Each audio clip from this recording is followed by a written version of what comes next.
Hello students, and welcome back to another algebra video. You know what to do. Pause the video and try this problem in your notes, and then unpause it to do it with me. Okay, so it says use intercepts to graph the linear equation. Label the points corresponding to the intercepts. Okay, so in order to graph the linear equation, we notice that this is in standard form. Ax plus by equals c. It's important to recognize that it's in standard form because we know when it's in standard form, the easiest way to graph is to find the intercepts.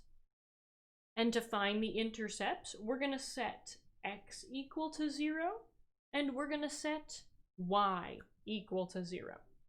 So if x is 0, I have 2 times x, which is 0, so 2 times 0 minus y equals 4.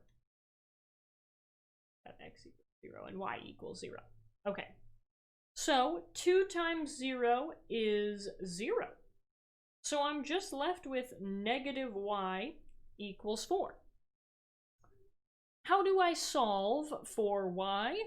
Well, if negative y is positive 4, that means that positive y is negative 4. Okay, let's take that point and we'll put it on our graph. So y, that means that this point is going to be on the y-axis, is at negative 4. So this point is 0 because x equals 0 and y equals negative 4. So when it says label the points corresponding to the intercepts, this is what they mean. 0, negative 4. Okay. All right, and next we are going to plug in y equals 0. So we have 2x minus 0 equals 4. Wait a minute, 2x minus 0, that's just 2x. So we have 2x equals 4. Divide by 2 on both sides. And we have 4 divided by 2 is 2. And we have x equals 2. Now, this is x equals, so this 2 will be on the x-axis. And the point that connects, or excuse me, this x-intercept, the coordinates that make up this point, x is 2 and y is 0. Okay, to finish drawing this graph, we just need to connect the dots. So, oh no, oh, it's not perfectly straight. It's okay. But I was trying to make it. There we go. Close enough. Connect the dots. It looks relatively straight. We know what you mean. If we were in school, we would have rulers. Okay, alrighty. And there we go. We graphed the linear equation and we labeled the points that correspond to our intercepts. So, let's move on to what we have for today. Today, we begin section 3.5, which is graphing linear equations in slope-intercept form. So in the last video, we talked about standard form. Today, we're going to talk about slope-intercept form. This is that y equals mx plus b that I told you about in section 3.2. So, our learning target for today is that you know what the slope of a line is.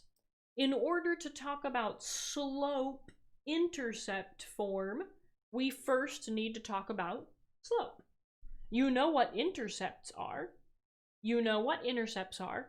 we just need to talk about what slope is. And then you can wrap your head around slope-intercept form in the next video.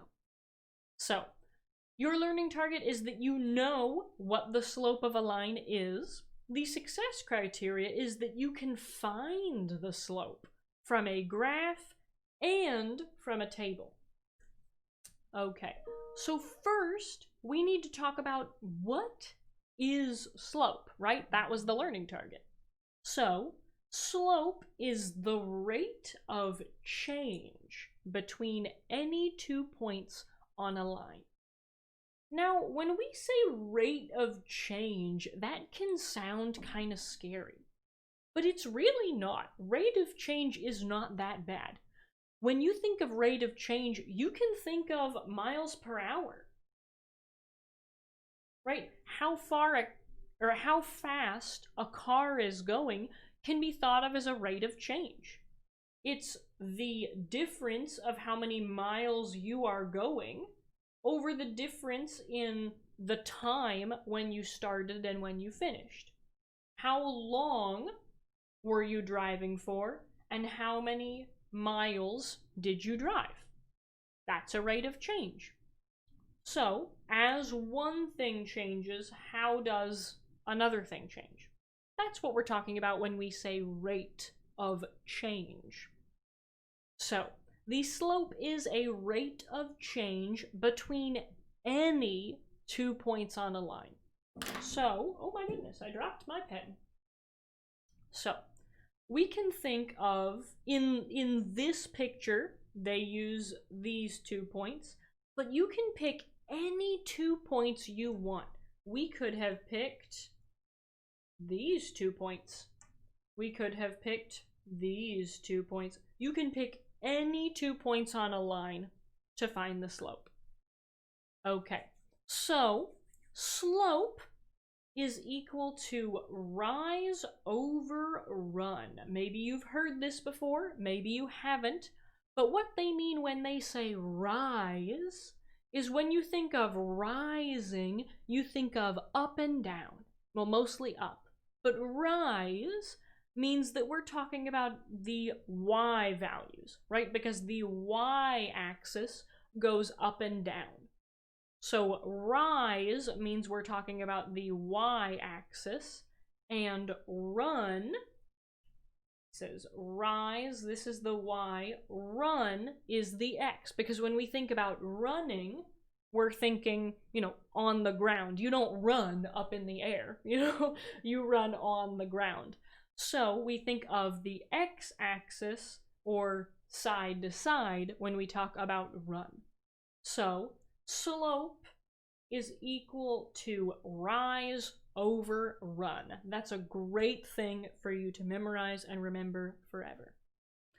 Okay, now let's talk more about the next parts on the next slide, because you'll see it talks about change in y, change in x, and then it has this formula.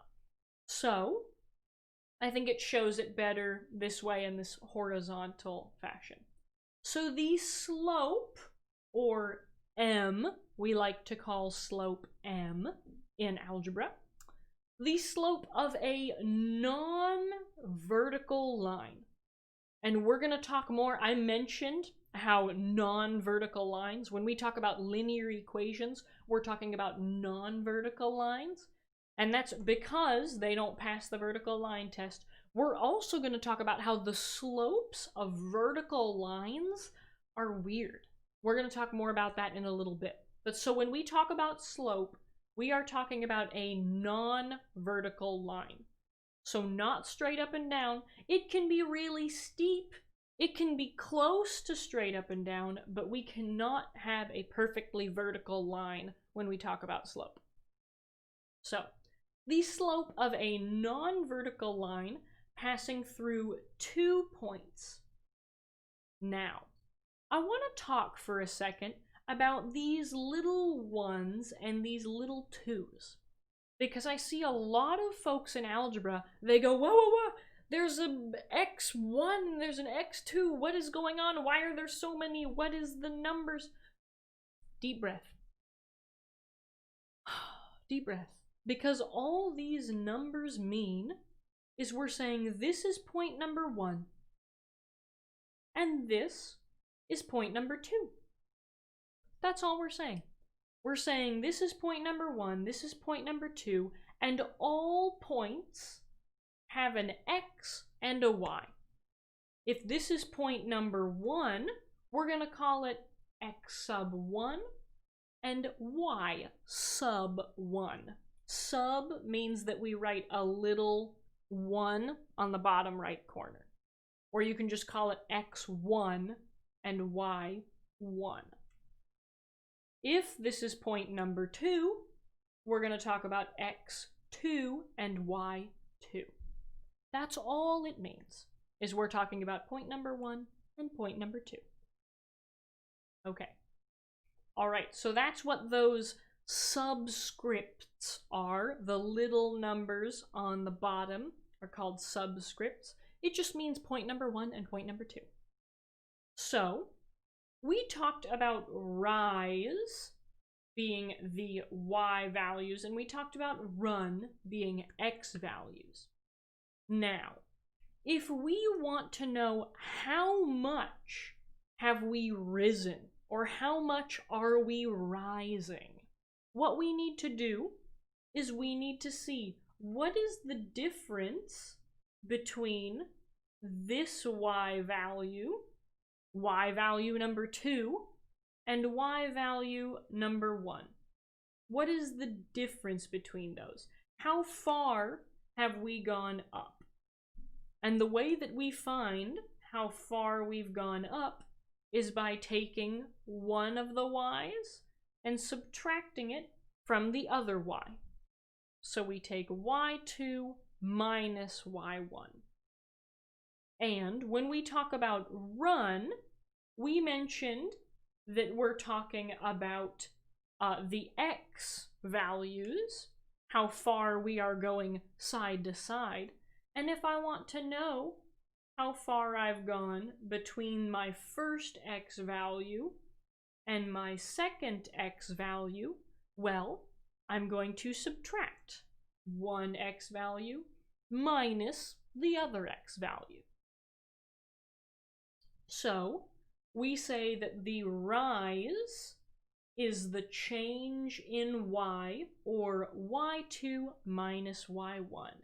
And the run is the change in x, or x2 minus x1.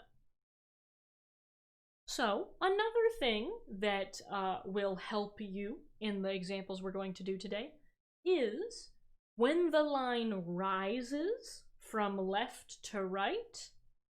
So if we move from left to right, the line is getting bigger, the slope is positive. The slope is positive. M equals a positive number. If the line falls from left to right, or it goes down from left to right, then the slope is negative. So that's something that's going to help us as we do our examples today. Okay, so we've talked a lot about slope, and hopefully after this talk, you have a better idea of what slope is. Now, if you need an example, that's okay, because we're about to do an example right now. Finding the slope of a line. So, the instructions say to describe the slope of each line, then find the slope. So when they say describe the slope, they mean, does it rise from left to right, or does it fall from left to right? Is the slope positive or negative? So if we look at part A, we can see that if we start on the left and we move to the right, the graph is getting bigger. It's going up. So we can say the slope rises from left to right, so it is positive. So that's the first part. describe the slope. That's kind of like the first part of the question, and we did that. Awesome. Second part of the question is find the slope. Now, in order to find the slope, we need y2 minus y1 over x2 minus x1. That's our formula for slope. So, here's what we're going to do. We have 2 points, and that's good. I need 2 points to find the slope of a line. Until we get to calculus. That was a calculus joke. You'll learn it when you get there. Take calculus, it's fun. Okay, so we have 2 points, which is what we need to find the slope of a line. So, one of these points is going to be point number 1, and one of these points is going to be point number 2. It does not matter if you want this to be point 2, or if you want this to be point number 2. It doesn't matter which one is point number 1 and which one is point number 2. Doesn't matter. So, let's make this point number 1 and this point number 2. When we do that, we know that we have an x and a y. Every point has an x and a y. And if this is point number 1, that makes this x1 and y1. If this is point number 2, the point on the top right, if it's point number 2, this means that we have x2 and y2. And now we can use those x1s, y1s, we can use those to find our slope. So, we're going to take y2. So, m equals y2. Well, y2 is equal to 2. y2 is 2. Minus y1. And y1 is negative 2. So we have 2 minus negative 2. Okay, wonderful. Now, we want x2. We want all of that divided by x2, which is 3, minus x1, which is negative 3. Now, what is 2 minus negative 2? Remember, minus a negative come together, they become friends, and minus a negative is a positive. So 2 plus 2 is 4. And then 3 minus negative 3, 3 plus 3 is 6. Now careful, because it looks like we're done. I have 4/6. That's my slope. But can I reduce this fraction? Yes, I can divide by 2 on the top and bottom, and I get 2/3. So make sure that you reduce your fractions when you can. And the slope of the first line we're looking at here is 2/3. Okay, let's move on to part B. So first, we're going to describe the slope. So we can see that the line falls from left to right. So the slope is negative. Now notice, on part A, we said that the slope is positive, and we got 2/3, which is a positive number. If we had gotten that the slope was negative 2/3, we would have gone, wait a minute, we did something wrong.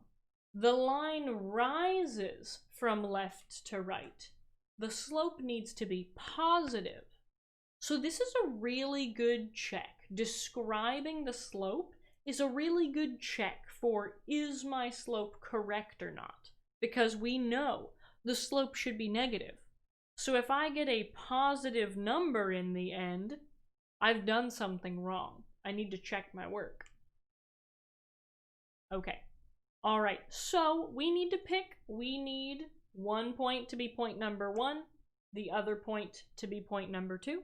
Doesn't matter which one you pick, but we're going to have x1 and y1, x2 and y2. Now, we're going to take slope is equal to y2 minus y1 over x2 minus x1, and we're going to plug in our numbers. So m equals y2 is -1 minus y1 is 2. Oh, that looks like y11, but it's y1. Okay. Over divided by x2, which is 2, and x1, which is 0. So x2 minus x1, or 2 minus 0. And what do we get? We have -1 minus 2, that's -3, and 2 minus 0 is 2. So, can we reduce that fraction anymore? No, that's it. M equals -3/2. You could also say -1.5. It means the same thing, but we can check by seeing we knew that our slope should be negative, and it is. -3/2, -1.5, it's negative. Okay, wonderful. Let's check and see if we were correct. 2/3, -3/2. Perfect. We were correct. Let's move on to example 2. Finding slope from a table. So now we don't have a graph with 2 points. We have a table. And we need to find the slope. So the points represented by each table lie on a line. So remember that anytime we see a table, these are points. 4, 20, 7, 14, 10, 8. These are points. So we can think of everything in these tables as being points. Okay. Excuse me. How can you find the slope of each line from the table? What is the slope of each line? Okay. How can we find the slope of each line from the table? Well, as long as we have 2 points, we can find the slope is y2 minus y1 over x2 minus x1. So as long as I have 2 points, I can plug that in to my formula for slope. And look at this, I have 4 points right here. So how can I find the slope of each line from the table? I can pick 2 of these points in the table. Doesn't matter which 2 I pick, but I can pick 2 points from this table, and I can find the slope. So let's do that. Let's do that with each of these. It does not matter which points you pick. You can pick the middle two, you can pick the last two, you can pick the first two, you can pick the first one and the last one. Literally doesn't matter as long as you pick 2 points. So, let's use the first 2 points for part A. And we have x1, y1, x2, y2. That's it. If you wanted to use a different point, that's okay. All you need to do is move these down. And now we're looking at x2 and y2 down here. So, if we're using the first 2 points, we're going to have x1, y1, x2, y2. Okay, and now we plug those in to our formula for slope. So the slope equals y2 minus y1 divided by x2 minus x1. 14 minus 20 is -6, and 7 minus 4 is 3. -6 over 3, oh, that's -2. So the slope equals -2. Awesome. Perfect. There you go. All right. Now, let's look at part B.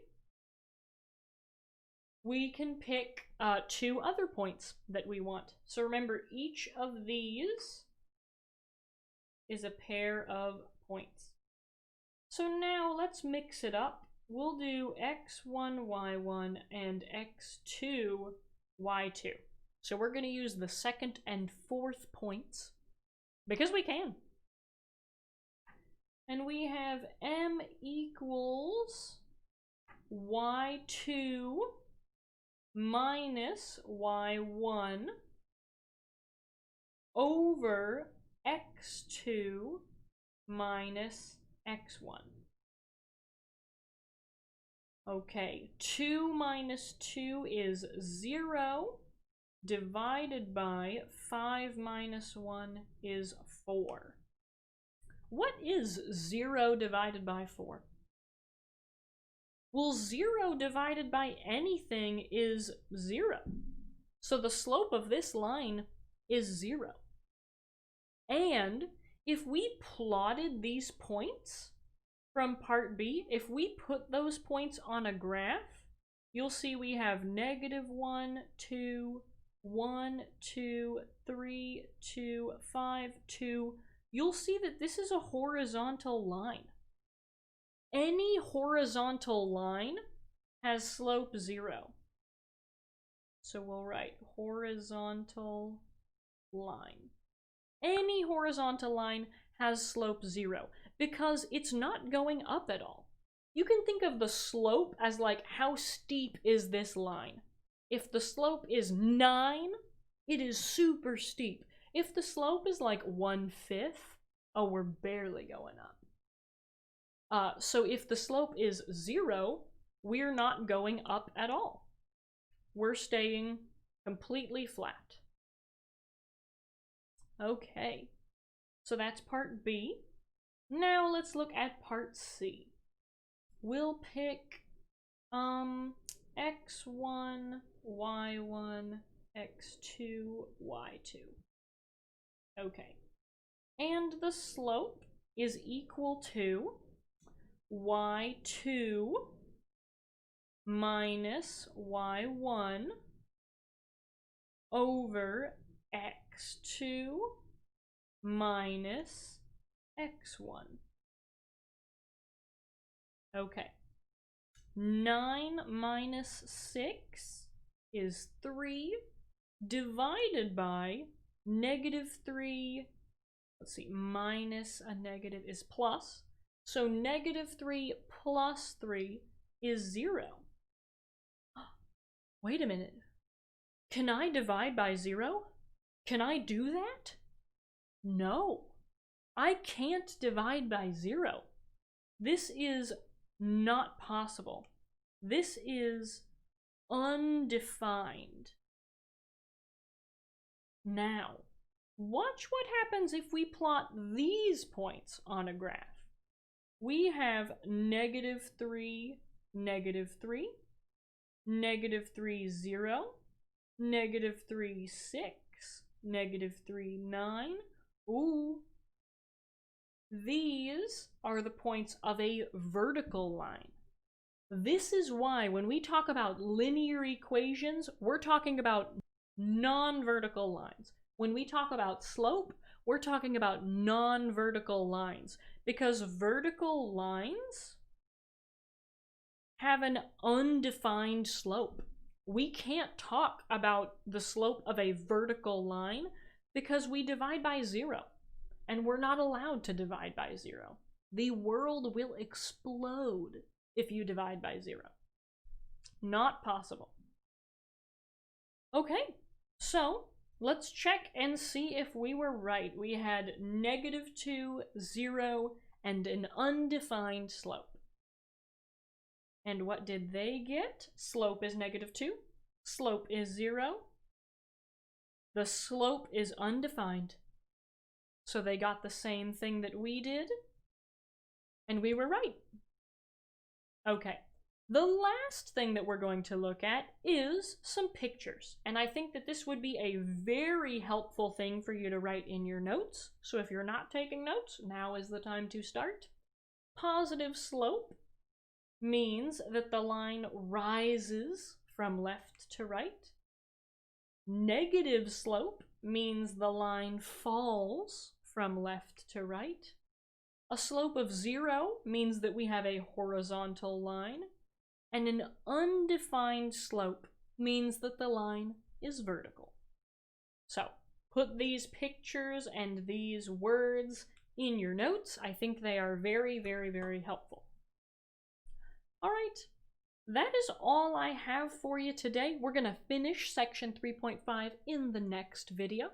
So now is a great time to rate yourself on a scale of 1 to 3, where 1 is, ooh, I'm very confused, I don't know what's going on, and 2 is, I think I got it, and 3 is, woo, let me go do the homework. I feel fantastic about this material.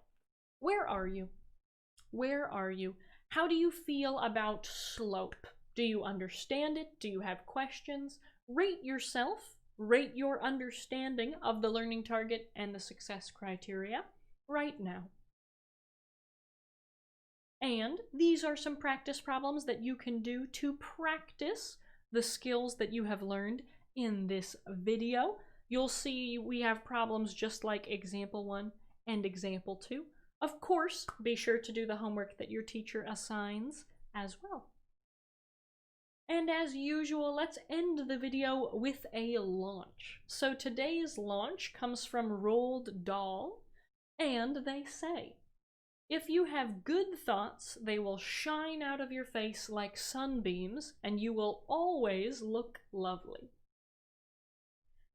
If you have good thoughts, they will shine out of your face like sunbeams, and you will always look lovely. Now, is this literally true, that if you have good thoughts, your face becomes the sun and you are radiant and beaming like the sun? Well, literally no. But if you have good thoughts, it's hard not to smile when you're thinking good thoughts, when you're thinking, wow, my family loves me. I have awesome friends. I get to go to an amazing school. I have people that care about me.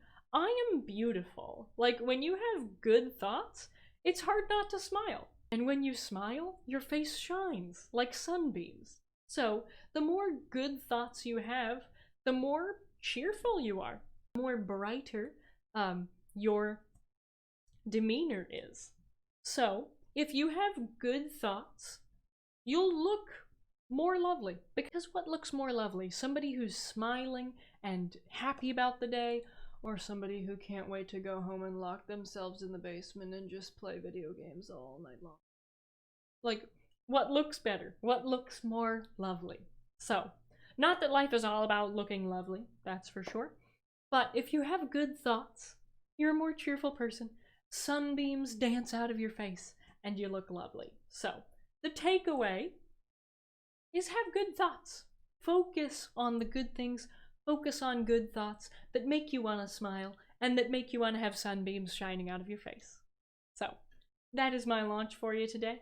Take it with you as you go throughout your day. Have a wonderful rest of your day, and thanks for being here. Thanks for watching. Bye!